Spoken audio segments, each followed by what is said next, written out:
Alright, I'm back with another Destiny 2 video, and even though Bungie said they were not going to be revealing a ton of Season 18 info in the upcoming TWABs ahead of the showcase, we still have gotten some pretty decent TWABs over the past few weeks here, and this one is apparently about the Sandbox, and apparently about Lord of Wolves to some degree, because that is the art here.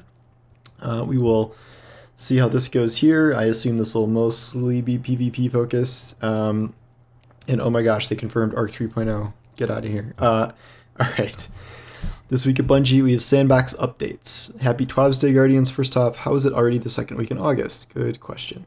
Secondly, how are we almost to the next season? Good news is you still have time to wrap up your seasonal title. I'm only missing one more triumph, and think about what you're going to wear for Arc 3.0. I have 2 of my 3 fashion videos done already, so I am ahead of the game here. I can't choose between Geomag, Stabilizer, and Crown of Tepes, but sound off on socials and let us know what you're trying first. I also had a similar debate there. I feel like Crown is probably the better option because it's going to be active more often, whereas Geomag is literally just extended super, but I really do love Geomag. Alright, I think we should get into the actual TWAB now, so let's get to it, Guardians. Weapons and things. First up, we're going to jump right into the Sandbox changes, so let me hand it over to one of our associate designers on the Sandbox team, Mercules. Who I'm told was at the Bungie Summit. Sorry, that was him trolling me on Twitter when I was trying to figure out who went to the Bungie Summit, because of course he was there. I think he was probably half running the thing. Alright, hello everyone, Mercules here. We moved a good bit of the balance changes from Season 18 forward to the mid-season patch of Season 17, so this will be a bit later of a weapon sandbox TWAB than usual. That being said, there are still some changes that we're really excited about, so let's dive in. Too long, didn't read. Buff some underutilized weapon archetypes, scout rifles, and heavy grenade launchers in PvE. Oh my gosh, heavy grenade launchers, they're coming back around. Guess I gotta add Tarnation onto my arc weapons list. High impact auto rifles, lightweight bows, love lightweight bows. Buffed multiple perks, fixed some bugs perks, and updated some perk descriptions to be more accurate. Buffed multiple exotic weapons, nice. Added intrinsic anti-champion functionality to some. Oh yeah, we've been waiting for this, they teased this a little while ago. Reworked a couple of exotic weapons whose functionality was causing issues. Is that anything besides Celesta, or I guess we'll find out. Updated the perk pools for Dares of Eternity weapons and gave them a new origin trait. Oh, that's interesting. That's good, because those are that's free-to-play stuff. The rare free-to-play content we actually have these days. I wonder what the origin trait is. Alright, global changes. Fixed an issue introduced in the 30th anniversary update that caused too much heavy ammo to drop when running double special weapons. Did not know that was a thing. Several weapon stats were previously hidden, which made fully evaluating weapons difficult. Airborne effectiveness, recoil direction, zoom, and aim assist are now visible in the weapon inspection screen. Yeah, they said they were going to do this, but it's finally here, so that's good, and we don't have to go to DIM and all these other places to find that data anymore. Scout rifles, we felt they could still use a bit of love in PvE, correct. Increased damage of all scout rifles versus miners by 10%. This change is in addition to the baseline damage buff given in the Solstice balance patch. Good, I've got a few scouts that I've been working on. The Dragonfly stats for all one from, what's it called, Pointed Inquiry. That was a really fun scout I've been using, so I'm pretty excited about that.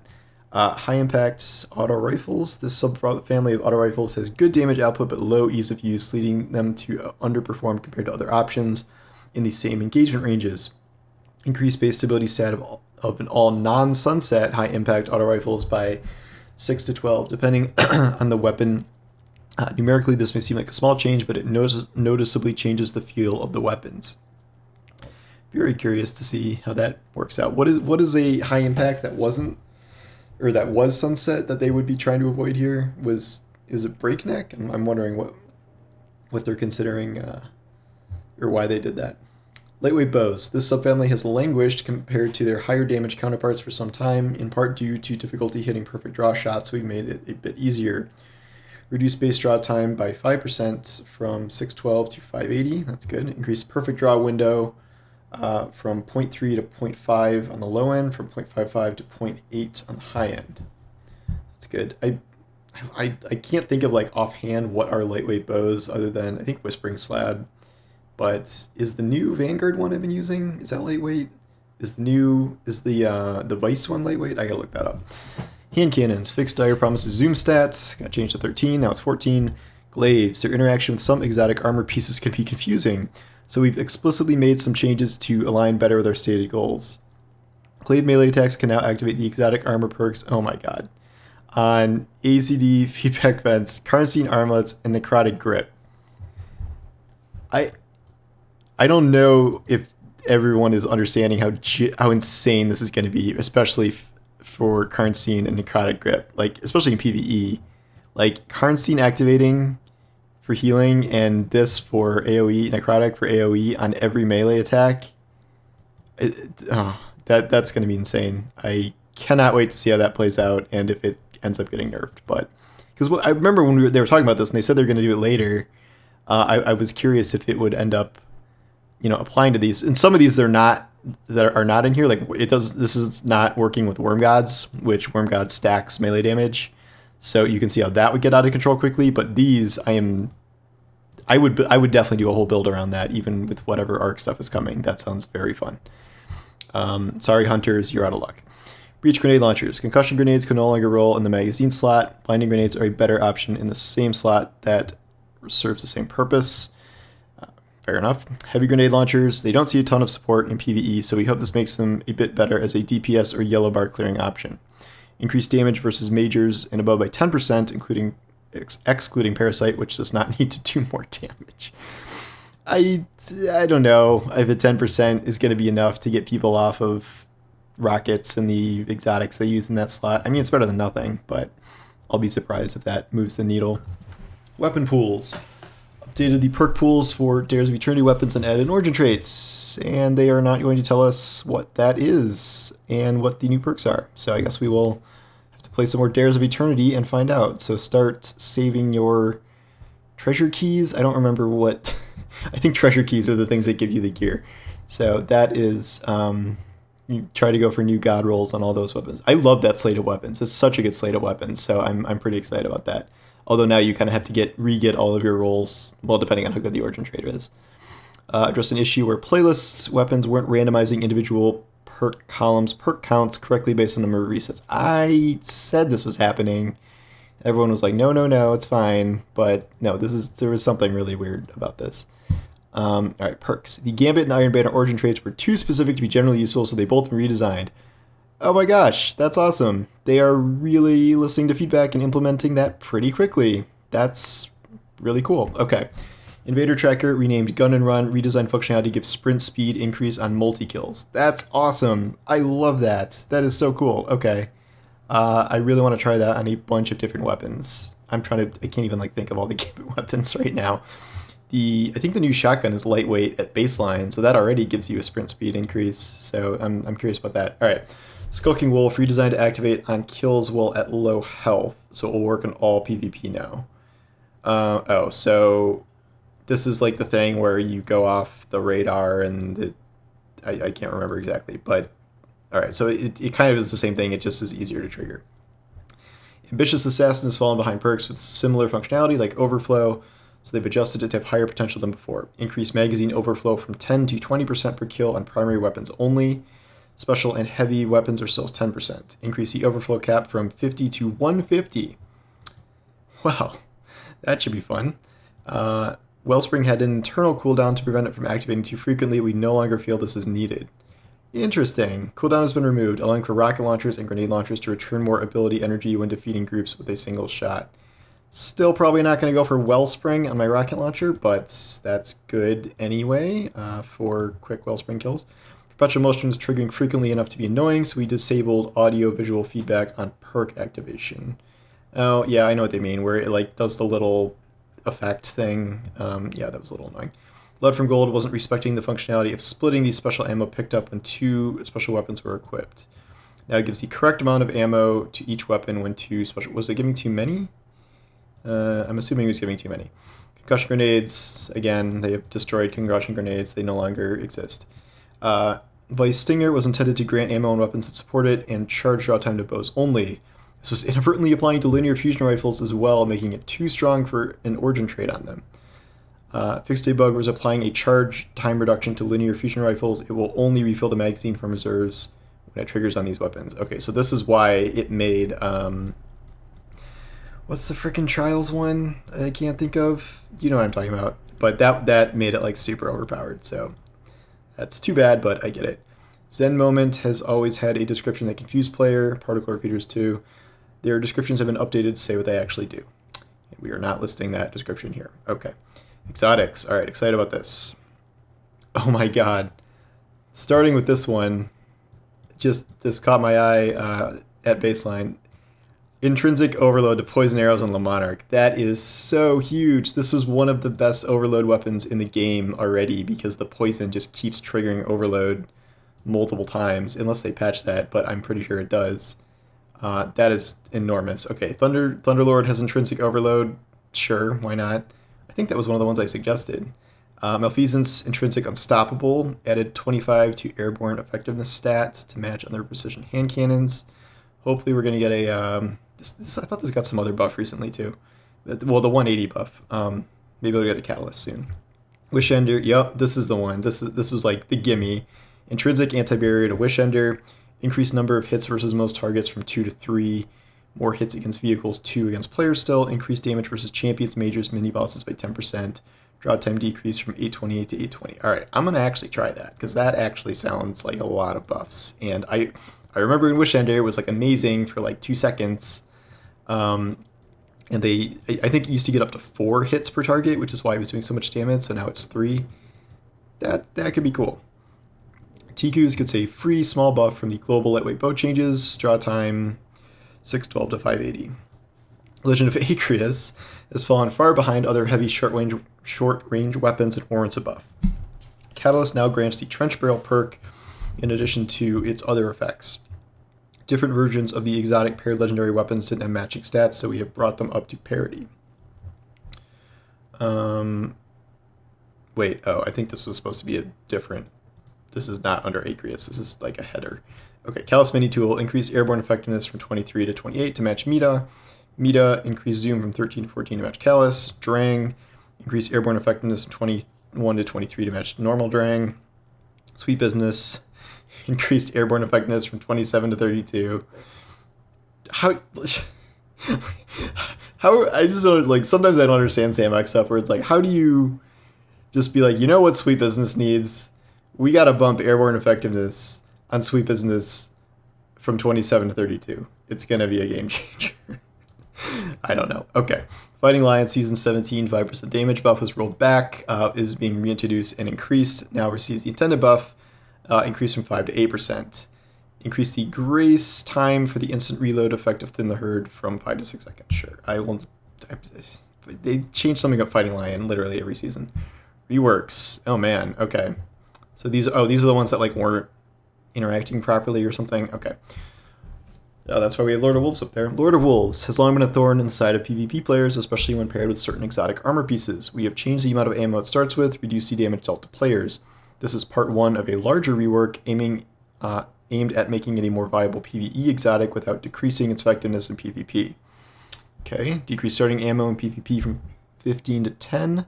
Reduce the burst size from 10 to 5 shots when Release the Wolves is active. Reduce the burst delay, time between bursts, by 60% when Release the Wolves is active. Decrease Lord of Wolves base damage by 20%. Now 35 to the body in PvP, 44 with Release the Wolves. Increase damage in PvE by 20%. Compensates. Okay, well, that's a lot of numbers. I would have to use that in PvE to see how that feels. It's still like, is that going to be a top PvP or PvE exotic pick? That seems unlikely, but guess we'll find out. 20% is not nothing, and shotguns have gotten other PvE buffs recently, so who knows? I don't know.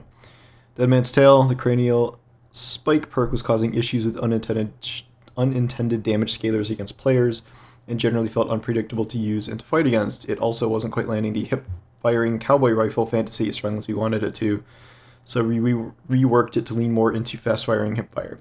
Changed Cranial Spike's effect. Cranial Spike no longer buffs damage versus players, instead it grants increased reload, aim assist, range per stack. It still grants additional damage versus PvE combatants. Upon reaching max stacks, the Catalyst will now increase hipfire RPM by 50. Ooh, wow, that's a lot. but will deal reduced damage from bullets, 20% decrease. Okay.